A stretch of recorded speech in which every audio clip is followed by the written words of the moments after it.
my honey bunnies, it's October, Halloween is almost here, so I decided to watch a lot of horror movies. I watched the same ones as always until I saw the movie Ugly Stepsister. I'd heard of it before because it was released this year and I decided to watch it, but I definitely wasn't prepared for all of this.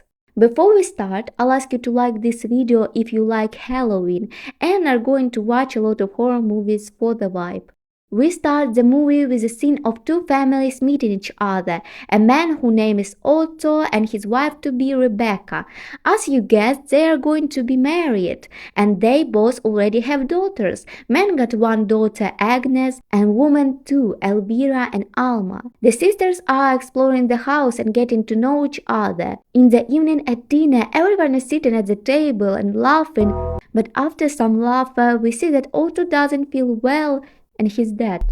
Wow, I didn't see that coming. I think no one in the movie did either. Agnes feels unwell after the death of her father. She gets angry at her stepsister and tells her that her father married the stepmother because of money. But the problem is that Rebecca doesn't have money either. They're all in a bad position and can't even afford a funeral for the father. But later, they receive a message from the castle. Every lady is invited to a dance where the prince is going to choose a wife. So the mother decides to correct Elvira's look, especially her braces and nose, and the operation was successful, but it looks so horrible. They described and showed everything in great detail. Anyway, at school the teacher announces a dance that will be presented to the prince, so they need to choose girls for it. In class, Elvira tried really hard, but the teacher said that she needed to step back and let Agnes be in the foreground. That offended the stepsister. At dinner she had only lemon water,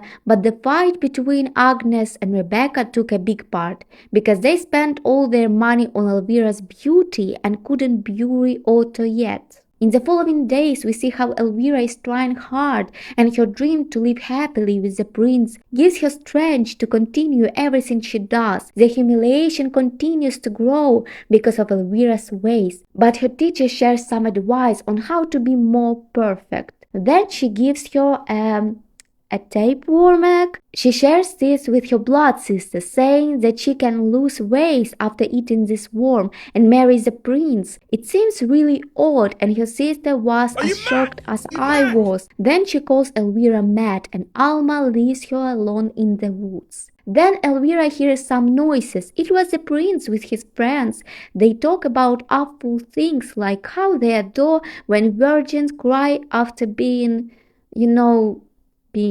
and they see our main character. But the prince from the dreams isn't as perfect in real life. He says that he doesn't like Elvira, but this doesn't stop her from continuing to dream about him. At home we see that Agnes isn't innocent. She has a romance with a stable boy, and when the stepsister gets home, she sees pictures of them having...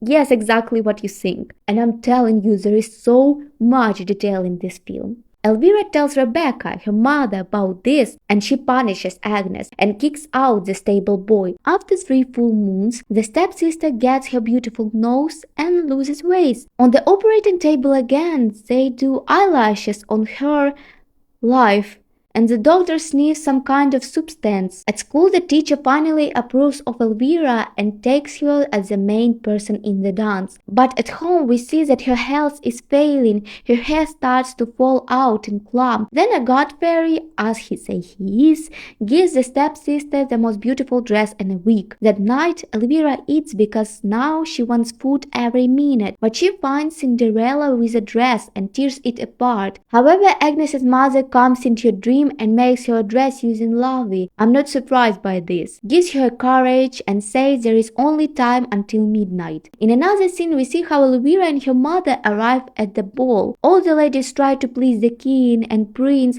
including the stepsister. Everyone thinks she's precious and beautiful, and even the prince invites her to dance after the performance,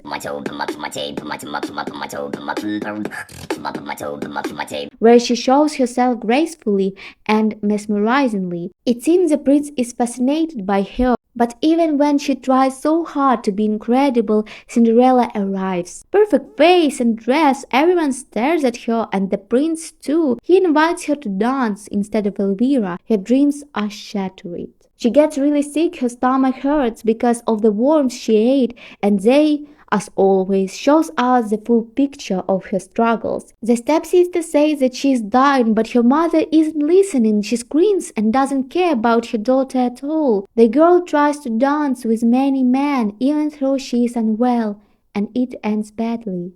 After the ball, the prince announces that the woman he danced with left a shoe and he will marry the one to whom it belongs. At home, the stepsisters fight with knives. Elvira tries to kill Agnes, but the mother interrupts them and locks Cinderella up. The stepsister steals her other shoe, but it doesn't fit, so she cannot be the one for the prince. She decides to cut her foot. I'm telling you guys, it's so hard retelling this.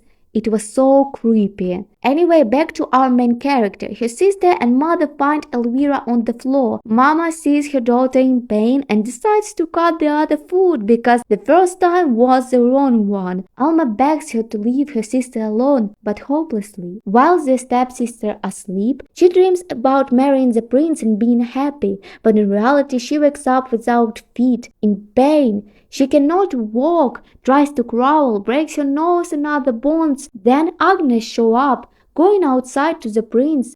The shoe fits, and Elvira's dreams are worthless. But her little sister helps her up and gives her an antidote for the worm, and it comes so bad out of her. I literally couldn't watch the whole scene. It was horrible. Alma helps Elvira get it out of her mouth. Then we see the girls getting ready to leave and their mother walking out muddy. Now we see how she got it for her daughter by giving her body away to others. The two sisters are now free from the world. They have each other. They're starting a new, happy life without burdens. In the end, we understand how cruel the world can be. You try, and it all can go in vain. Elvira had potential. She didn't need to change herself for others, and Agnes was largely overestimated. Yet they were still two young girls who wanted to live a different life, without burdens of who you should be or who you should love. They only wanted to be loved, both differently but so similarly. The only piece of light was Alma. She didn't have a big role in the movie, but she understood from the start that what the girls were doing wasn't right, and she remained herself till the end. So I want you to know that you don't have to change for others. If you're a good person that helps everyone, you like your appearance, style, the way of life, then be yourself. Be whoever you want to be. Then you will find peace and understanding. Thanks for watching. I hope you enjoyed the video. I'd like you to share your thoughts about this movie, and do you find it creepy but instructive as me or not? Also, don't forget to subscribe and like this video. Anyway, see you later guys. Bye.